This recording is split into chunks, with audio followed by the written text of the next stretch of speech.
made the rounds of late, linking Gregg Popovich to the Nets. And GM Sean Marks responded to these rumors saying, quote, "Pop has a job, so I will say that. And obviously, we all know he's an amazing, amazing coach. And to be quite frank, an even better leader." So, Shannon, would Pop be a good fit for KD and Kyrie? No, I don't believe so. Skip, Coach Pop has his ways, and I know, he's going to coach the Olympic team, and Coach K coaching the Olympic team, and there have been some coaches that coach the Olympic team, but that's one thing.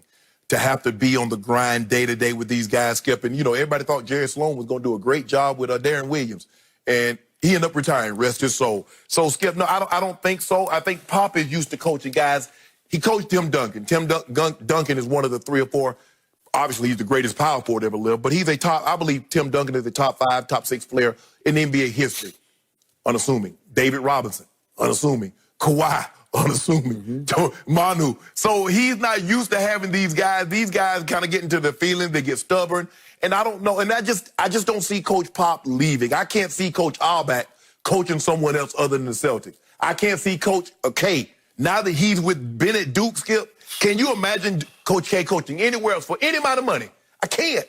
Same thing I see with Pop. No, but I don't think that'll be a good fit. I think Kyrie and KD probably would be better served if they got someone like a Ty Lue, someone that can manage those guys' egos and like, because I just don't see Coach Pop as the fit for these two guys.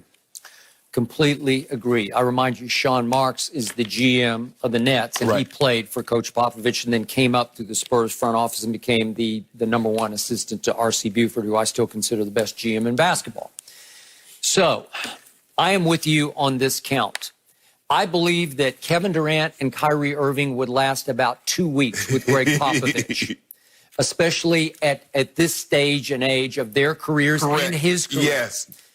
These are 2 of the thinnest-skinned superstars who ever came down the pike. They are also 2 of the most talented players we have ever seen in this league in different ways. They have now united. They have joined forces. So you have 2 of them together, and they love each other. They are besties.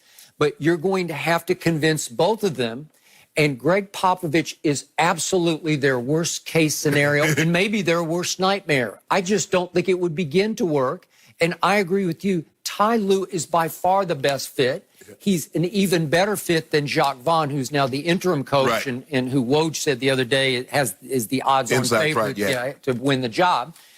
And Jacques Vaughn coached for 3 years as head coach in Orlando, and he's 58 and 158. I'm just not sure you could sell that going forward to KD and Kyrie. Sean Marks said the first 2 people he's going to talk to is... you got to, You better. Yeah. You better. Yeah. So let's look at Gregg Popovich. Obviously, I'm a longtime Spurs fan. I've never been the biggest Gregg Popovich fan.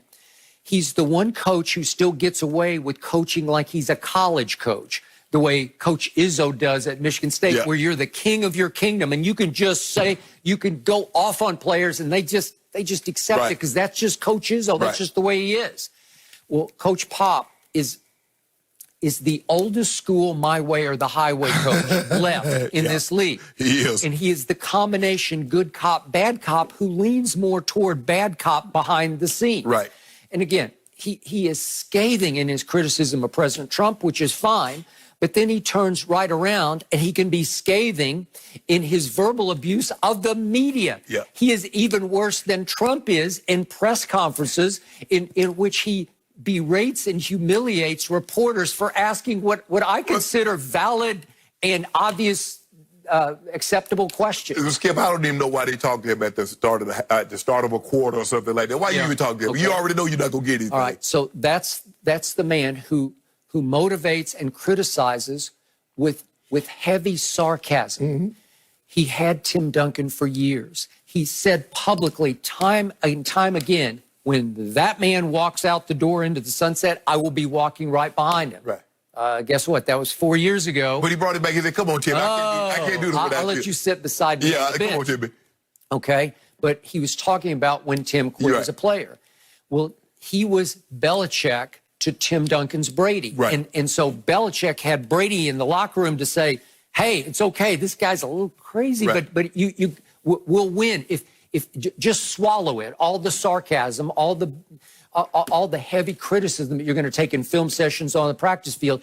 Just accept it because we're going to win in spite of it. Okay? Well, that's the way the Spurs were. Tim Duncan was the leader of that team. He didn't say anything.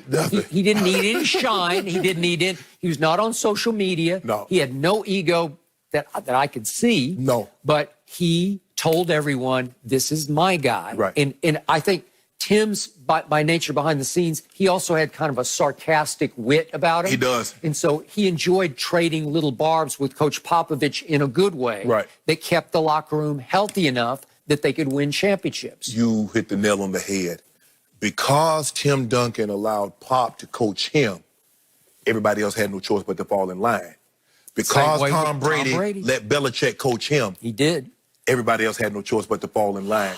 And that's what you have to have happen. You have to have your greatest players, your best players, be coached, then everybody else will fall in line. But if they start bucking, then everybody else start there, well, he ain't listening, I ain't listening. They're not looking at, well, I'm not on that level. They're just looking at, well, if he being disrespectful, he's not listening, why should I have to listen? Okay, so in 16-17, the first year with no Tim Duncan, it was up to Kawhi Leonard to rise into that leadership role and become the star of the team. And he pretty much accepted that role for about a year. Right.